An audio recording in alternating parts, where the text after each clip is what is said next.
So, welcome to my vlog. Magandang buhay sa ating lahat. So, for today's video ay magluluto tayo ng sinampalukang paan ng manok sa usbong ng sampalok. So, tara mga kamamsi ko! Mga kamamsi ko, umpisahan na nating mag-gisahan. No? Meron tayo ditong luya, sibuyas at siling berde. Ayan, igisa na natin yung ating luya. Ayan. Gisa-gisang konti. Tapos isunod na rin natin agad yung ating sibuyas. Ano? Ayan. Para combine na combine yung mixture nilang dalawa. Para gisadong-gisado. So, pag nagisa ng ganyan pwede na rin ilagay yung ating siling berde.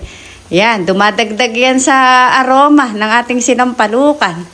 Ayan. Halu-haluin lang natin. O magdagdag din tayo ng konting patis. Konti lang mga kamamsi ko ha. At yan maalat. Baka tayo lahat kasakit sa bato. Joke lang. Ayan.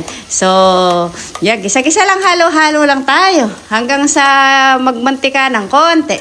Tapos habang hinahalo-halong ganyan maglagay na rin tayo ng konti pang pampalasa.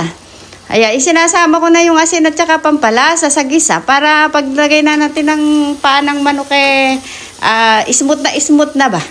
Talaga namang kakapit na doon sa ating ginisang luya at saka sibuyas at siling berde. So ayan, siguro pwede na nating ilagay yung ating paan ng manok. Kasi gisadong-gisado na O ayan, tingnan yung maigi mga kamamsi ko. Ayan, pag ganyan na yung texture mga kamamsi ko, pwede na nating ilagay yung paan ng manok.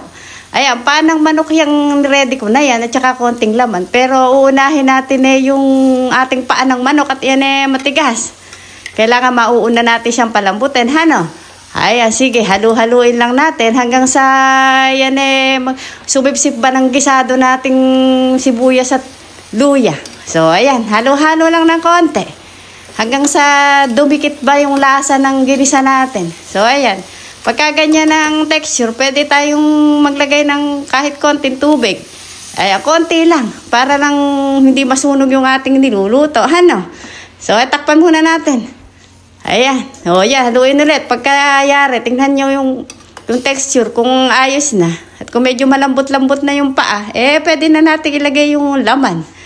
Ayan yung laman na konti. At yung mga bata ayaw kumain ng purong paan ng manok, dahan-dahan lang ang lagay at baka yung katas nung manok sumama, hindi yan magandahan at para hindi rin masaktan yung ating paan ng manok. Joke lang, habang tayo nagluluto chika-chika ba? Diba, ano? So, ayan na nga, mga kamamsi ko. Habang hinahalo natin yan, ayan, ganyan lang. Tapos pag nahalo mong maigi, basta konti pa rin ng tubig. Hintayin lang nating sumipsip ba yung ating ginisa sa ating niluluto. Ayan. So, takpan lang yan. At antayin nating lumambot-lambot ng konti. Ayan, siguro, pagka ganyan na yung texture, pwede na maglagay ng tubig para lumambot lahat. Mga 2 baso lang, ano? Ayan, ganyan lang. Tapos, intay-intay lang natin kumulo. O, ayan, takpon muna natin. So, bali, aabangan mo yung kulo niyan, ano? At yan, merong mga bula. Yung mga bula na yan yung lansa ng manok. Kumbaga sa tao yan ang toxic. So, dapat yan iniaalis natin, hano? So, joke lang, mga totoo naman yun. Yung mga toxic na tao, alisin natin sa ating mga sarili. Hano? Ayan, tanggalin natin sa baw na yung bula na yan at yan malansa. So, habang tinatanggal natin yan, iintayin nating lumambot. Yung ating pwedeng takpan ulit yan. At aantayin nating lumambot lang, hano? O, ayan mga kamamsi ko, tingnan yung maigi, Pagka yan lumambot na, tayo maglalagay rin ng mga gulay. O, ayan na yung ibang sangkap natin. Parang malambot-lambot na. Pero syempre, kailangan nating i-check din kung talagang malambot na yung paan ng manok. Ayan. Pwede naman siyang kurut-kurutin. Dahan-dahan lang at baka mapaso. Ayan, konti-konti lang. Ayan, kurut lang. O, ayan, parang pwede na, hana. Ayan, pwedeng-pwede na. Ilagay na natin yung ating talong na masustansya. Ay, sabay na rin natin yung ating, may sitaw din tayo dyan. Ayan, pinagsabay natin yung talong at sitaw. Gawa ng yan matitigas. Palalambutin lang natin ng konti. At lalagay na rin natin maya-maya yung kangkong. Kailangan ng gulay ng ating sampalukan para tayo yan masustansyahan O, ayan. So, takpan muna kaya natin ng konti. Ayan, tayo natin lumambot. O, pag lumambot na yan. Ayan, kulong-kulo na, oh. Tingnan nyo, oh. Pwede na sigurong ilagay natin yung kangkong. O, ayan na, ilagay na natin yung kangkong at nang malapit ng maluto. Yan, lagay na natin. Huwag lang lulurayin ng kangkong, ha. At yan hindi na masarap. Siguro yung mga ilang minuto lang. O, yan. Diba? O, tapos takpan natin ng konti. Hanggang sa makuluntoy lang. Lalantahin lang ng konti. O, ayan na. O, ayan, malanta na. Pwede na natin ilagay yung usbong ng sampalok. Yung usbong ng sampalok na yan galing pa yan sa amin sa probinsya. Ay, natuwa akong magluto ng sinampalukan. Kasi matagal na akong di nakakapagluto niyan. Nang may usbong ng sampalok. So, ayan na nga. O, diba? O, luto na. Pero kailangan titikman mo rin. At baka hindi naman sapat yung asim. Pwede naman tayong magdagdag dyan ng nor powder. Yung sampalok mix ba? Ayan, naglagay ako ng konti. Mga kalahating pak lang.